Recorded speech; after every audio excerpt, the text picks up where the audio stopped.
नाज़रीन, गुज़िरियल ॾींहुं कंबर जी बोड़ा कॉलोनी में पेनू फ़कीराणी औरत एक घर में 2 साल जी मासूम नींगरी के इहो चई छॾे वई हुई त सख़्त गर्मी आहे ऐं मां खैरात पिनण बाद वापसी में इन नंढड़ी खे खणी वेंदुमि ऐं जंहिं बाद अहिड़ी फ़कीराणी जे न पहुचण ते जेको आहे सो घर धणनि तरफ़ां उन नींगरी खे प्रेस क्लब आंदो वियो ऐं अहिड़ियूं ख़बरूं इलेक्ट्रॉनिक ऐं सोशल मीडिया ते बि हलियूं ऐं जंहिं बाद उन जा वारस नींगरी जा ज़ाहिर थिया आहिनि ऐं उन्हनि जो इहो चवणु आहे त हीअ नींगरी 22 ॾींहं अॻु अगवा थियल आहे ऐं हिन जी असां रहमतपुर लारकाणे थाणे जे रहमतपुर जेको थाणो आहे उन ते बि असां हिन जी जेको आहे सो FIR कटाई आहे। इन सिलसिले में हिन वक़्तु नींगरी जा वारस बि बीठा आहिनि जिन खे हीअ नींगरी मिली वई आहे, जॾहिं त जंहिंखे हथ आई उहो बि बीठो आहे। असां उन्हनि सां ॻाल्हि ॿोल कंदासीं। अल्ताफ़ हुसैन। छा कंदो आहीं? बाबा मज़दूरी कंदो आहियां। केरु आहीं ज़ात? उमराणी बाबा। किथे वेठो आहीं? लाणकाणो नज़र महला। ये नंढड़ी तुंहिंजी आहे? हाँ बाबा। ही कॾहिं गुम थी वई? 22 ॾींहं अॻु बाबा, 22 ॾींहं अॻु क़ुरान बि घुमाए में उन खां बावजूद बि कंहिं न ॿुधायो।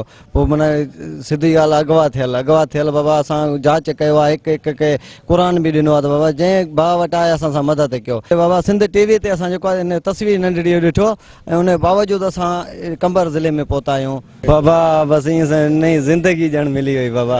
बाबा सभिनि खे बिल्कुलु बाबा, सभिनि खे ॼण ज़िंदगी मिली वई।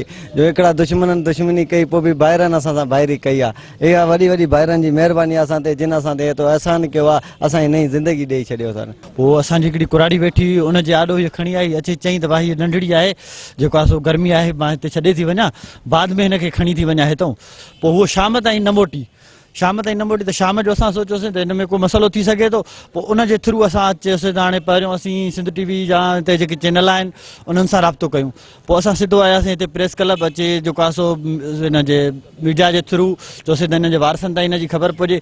तव्हां हिन दोस्तनि जूं ॻाल्हियूं ॿुधियूं ऐं जेके नींगरी हथ आई उन जूं बि ॻाल्हियूं ॿुधियूं ऐं उनजो वालिद बि आहे जंहिंखे हिन वक़्तु नींगरी उन जे हवाले कई वई आहे। कैमरामैन अली अकबर सां गॾु रहीम मंगी, सिंध TV न्यूज़ कंबर।